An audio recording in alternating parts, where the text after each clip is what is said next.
Hello friend, welcome to my YouTube channel. Today I have come again with vocab, grammar, come current affairs of today's The Hindu paper. So Bigo, it is very beneficial for SSC, CGL, CHSL, bank and TCS like exam. तो चलते हैं first page यानी front page of The Hindus, today's The Hindus. Yeah, today's the first page contains some informations and as well as meaning. Just like a center announces hike in MSP for paddy, pulses, oil seeds. जैसे आप देख रहे हैं इस slides में centre ने announce किया है कि MSP पर जो प्राइस है उसको बढ़ाया जाएगा, स्पेशली पैडी अर्थात धान के लिए, पल्सेस में दाल के लिए और ऑयल सीड्स में तेलहन के लिए।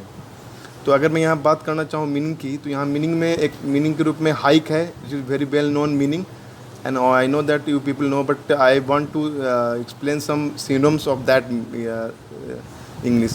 Hike मतलब वृद्धि या फिर कुछ बढ़ना, ये नाउन है। और अगर मैं सिनोम की बात करूँ तो इसका सिनोम होता है ramp up, surge, increment, elongate. जैसे आप देख रहे होंगे इसमें लिख डाला है और इसमें एक मीनिंग है। तो एक्चुअली क्या इसमें मैं इन्फॉर्मेशन के रूप में ये कह सकता हूँ कि MSP का फुल फॉर्म जो अक्सर एग्जाम में पूछे जा रहे हैं, MSP का फुल फॉर्म होता है मिनिमम सपोर्ट प्राइस। किसका मिनिमम सपोर्ट प्राइस? क्रॉप्स का। तो भारत में लगभग 23 क्रॉप्स ऐसे हैं जिन पर मिनिमम सपोर्ट प्राइस तय की जाती है भारत सरकार के द्वारा। अच्छा, अब ये MSP तय कौन करती है? ये करती है आपके जीके क्वेश्चन के लिए बहुत लाभकारी है। वो है क्या कि MSP को भारत सरकार का ही एक पार्ट है, वो है commission for agriculture cost and prices यानी CACP।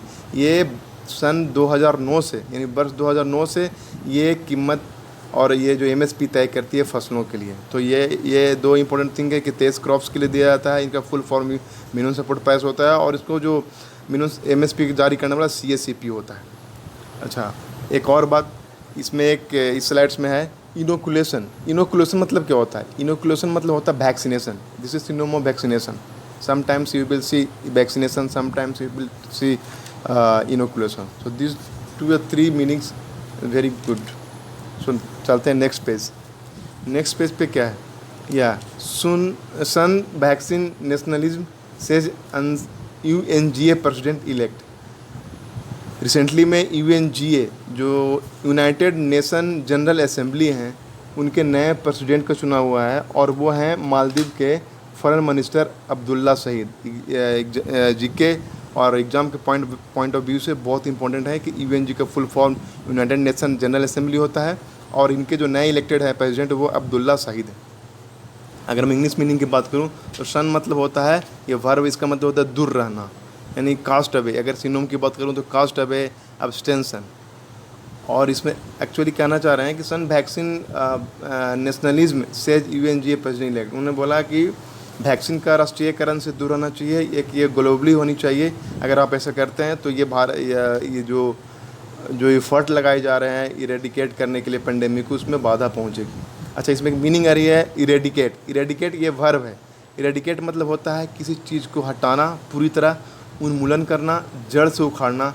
इसके सिनोम की बात करूँ तो अपरूट, एबोलिश और डिसरूट, ये बहुत अच्छा सिनोम है और ये जो मीनिंग है अक्सर एग्ज़ाम में और कहीं भी आप रिटन में, स्पोकन में यूज होता रहा है। तो इसमें दो मीनिंग है, सन और इरेडिकेट, और एक इन्फॉर्मेशन है UNGA का फुल फॉर्म और इनके प्रेसिडेंट।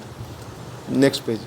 या next page it has two very important things that is ensure no break in studies of children hit by pandemic. ये इंश्योर मतलब क्या होता है? आप सुन रहे हो इंश्योर, इनसे मिलते जुलते 3 मीनिंग जो स्पेलिंग इंग्लिश मीनिंग है जो हमेशा आपके आसपास नजर आएंगे। ये एग्ज़ाम में कन्फ्यूज करने के लिए पूछा जाता है। जैसे 3 मीनिंग एश्योर, इंश्योर और इंश्योर। ये इंश्योर तो ये कौन हुआ? एश्योर मतलब होता है भरोसा दिलाना। ये तीनों वर्ब है। तो एश्योर मतलब भरोसा दिलाना है, मतलब जब आपको किसी को डाउट हो किसी चीज़ में और उस चीज़ को अगर वो हटाया जाता है तो उसको बोल सकते हैं कि वो एश्योर किया गया। जैसे कि अगर आप सेंटेंस की बात बोलें तो आप लिख सकते हैं कि I assure you we will get to the play on the time. मैं आपको भरोसा दिलाता हूँ कि आप समय पर खेलने के लिए टाइम मिलेगा, आपको मिलेगा। एक होता है इंश्योर जो यहाँ पर है। इंश्योर मतलब पक्का करना कि आप गारंटी दीजिए कि ये चीज़ होने वाला, तो उसके लिए इंश्योर यूज करते हैं। तो यही चीज़ यूज किया है और लिखा है, सुप्रीम कोर्ट ने बोला है कि ensure no break in studies of children hit by pandemic, यानी पेंडेमिक के चलते स्टडीज़ में कोई बाधा नहीं हो, ये हमें इंश्योर करे सरकार, और केंद्र सरकार और राज्य सरकार दोनों। तो ये इंश्योर का मतलब होता है पक्का करना। अच्छा, एक यहाँ मीनिंग एक आ रहा है एमिकस क्यूरी। ये अक्सर आप जब भी आप द हिंदू पेपर खोजिए, जब भी कोई लॉ या प्ली या कोई डिसीजन या आता है कि सुप्रीम कोर्ट और ये हाई कोर्ट का, तो ये अक्सर नज़र में आता रहता है ये शब्द, जैसे एमिकस क्यूरी। ये इसका मतलब न्याय मित्र, जैसे वकील कहते हैं, सिनोम मतलब लायर, इसका लायर सिनोम हो सकता है। अच्छा, एक मीनिंग है ऑर्फेन। ऑर्फेन मतलब अनाथ बच्चे, जिनके जो पेरेंट्स कोविड-19 में या किसी अंश से नहीं हो, उन बच्चों को बुलाता है अनाथ। तो ये अच्छा मीनिंग है, इसको आप याद रखें। Next, this slide keeps only good information, I don't think it is keeping some meaning.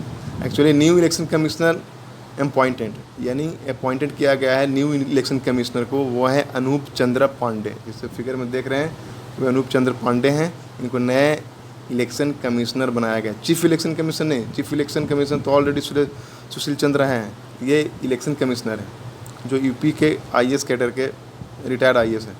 और एक इन्फॉर्मेशन है कि एंटोनियो गुटरेस, इन नाम से आप पहचानते हुए, क्योंकि ये एक्चुअली सेक्रेटरी जनरल हैं UN का, यानी यूनाइटेड नेशन के चीफ हैं। इनको 5 साल का, यानी कि 2021 के 5 साल पहले, यानी 2016 में चुना गया था न्यू जनरल सेक्रेटरी।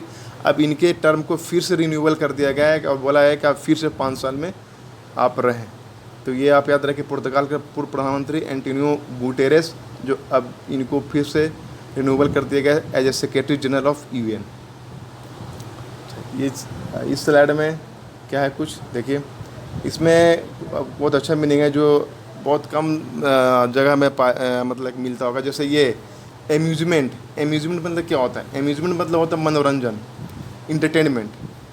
तो एक्चुअली क्या होता है कि constable served show cause notice, constable को शो कॉज नोटिस दिया गया है कि वह मनोरंजन वीडियो बना रहे थे उसके बारे में। तो एम्यूजमेंट है जो इसका जस्ट लाइक ए नाउन, तो इसका मीनिंग होता है मनोरंजन, इंटरटेनमेंट। इसमें एक होता है फ्लॉटेड। फ्लॉटेड मतलब क्या होता है? फ्लॉट मतलब होता है उल्लंघन करना, डिफाई करना, डिसऑनर होना, या करना, डिराइड करना। तो या अगर आप किसी चीज़ को किसी चीज़ रूल रेगुलेशन को अगर आप उल्लंघन करते हैं तो आप बोल सकते हैं कि you are flouting the rule and regulation which has been imposed by the government या पुलिस।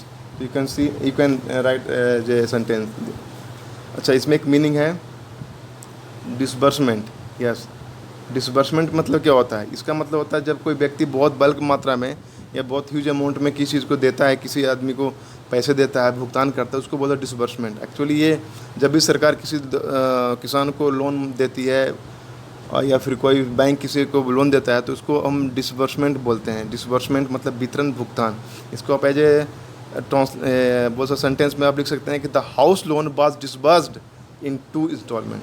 हाउस लोन को वितरण किया गया था 2 इंस्टॉलमेंट में। तो ये सब आप सेंटेंस बना सकते हैं। तो this slides is keeping 3 meaning, that is amusement में मनोरंजन, फ्लॉट में उल्लंघन, और डिसबर्समेंट मतलब वितरण। ये all are nouns. Next, yes, next क्या है? एजुटेशन। एजुटेशन आप अक्सर सुनते होंगे पेपर में या समाचार में या कहीं, जब भी कोई आंदोलन होता है, मूवमेंट होता है, हिंसक आंदोलन या मूवमेंट होता है, तो उसको बोलते हैं, कैंपेन चलता है तो उसको बोलते हैं एजिटेशन। एक होता है बीफिटिंग। बीफिटिंग मतलब आप किसी चीज़ को अगर उचित जवाब देते हैं, मुंहतोड़ जवाब देते हैं, या फिर किसी को क्वेश्चन पूछा या किसी को रिटेलिएट करते हैं, उसको बोलते हैं बीफिटिंग करना। इसका अगर सिनोम की बात करें तो अप्रोप्रिएट, जस्टिफाइड, एडमिटेबल, ये सब सिनोम है बीफिटिंग का। ठीक है, तो ये याद रखिए 2 मीनिंग। अगला है यस, क्रैकडाउन। जब भी आप किस न्यूज़पेपर से गो थ्रू होइएगा या न्यूज़ से चैनल से गो थ्रू होइएगा तो ये मीनिंग अक्सर बोलता है ये सब। क्रैकडाउन, क्रैकडाउन मतलब कानूनी कार्रवाई करना। जब आप किसी चीज़ इलीगल चीज़ करते हैं उस पर पुलिस कार्रवाई करती है तो दैट कैन बी सेड क्या, ही इज़ क्रैकिंग डाउन। तो ये हुआ। जैसे अगर मैं एक्शन टू स्टॉप बैड या इलीगल बिहेवियर, इसको बोल सकते हैं मीनिंग के रूप में, अगर इंग्लिश मीनिंग की बोलूँ। और हिंदी में बोले तो अपराध रोकने की कार्रवाई जो कड़ाई करते हैं, पुलिस करती है, गवर्नमेंट करती है, तो ये बोल सकते हैं। क्रैकडाउन ऑन फेक मेडिसिन, कानूनी कार्रवाई किस पे? फेक यानी इलीगल जो मेडिसिन जो बेची जा रही है उस पर, तो ये आराम से आप समझा जा सकते हैं। एक होता है काउंटरफीट, जैसे फेक मतलब नकली होता है ना, उसी का सिनोम होता है काउंटरफीट। काउंटरफीट मतलब ही नकली होता है, ये एडजेक्टिव है। और जैसे और भी अगर सिनोम की बात करें तो फोर्ज होता है, फेक होता है, स्पूरियस होता है। ये this is a very very important meaning, you know, this is very very important meaning. Spurious, fabricate, ये एब्रिकेट, स्पूरियस, फेक, फोर्ज। अच्छा, कॉन्सिल, एक यहाँ मीनिंग है कॉन्सिल मतलब छिपाना, हाइड करना, ये आप देख सकते हैं, ये डिसेंबल करना। तो ये 2-3 मीनिंग है। क्रैकडाउन मतलब कानूनी कार्रवाई करना, काउंटरफीट, ये एम आ गया, सॉरी, काउंटरफीट मतलब नकली, फोर्ज, फेक, स्पूरियस, और एक कॉन्सिल मतलब छिपाना। नेक्स्ट ये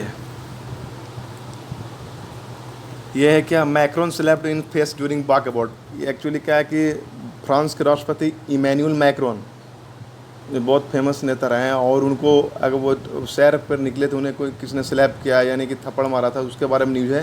तो यहाँ वॉकअबाउट मतलब होता है सैर करना, जैसे वॉक मतलब सैर होता है, तो वॉकअबाउट मतलब सैर करना या सैर, अगर नॉन और वर्ब दोनों है। चलिए, ये नॉन है वॉकअबाउट, ठीक है। एक होता है वाइड स्प्रेड, ये होता है बड़े पैमाने पर, और कंडेम्सन मतलब होता है निंदा। तो ये 3 मीनिंग है जो आपको बहुत इंपॉर्टेंट, और एक इन्फॉर्मेशन की फ्रांस का राष्ट्रपति कौन है। तो अगर मैं बात करूं तो ये आज का इतना ही मीनिंग और इन्फॉर्मेशन अकेड न्यूज़ था, जो अगर आप इस चीज़ को रिकॉल करते रहिएगा और स्थिर से पढ़िएगा तो आपको आने वाले एग्ज़ाम में बहुत ही बेनिफिट होगा।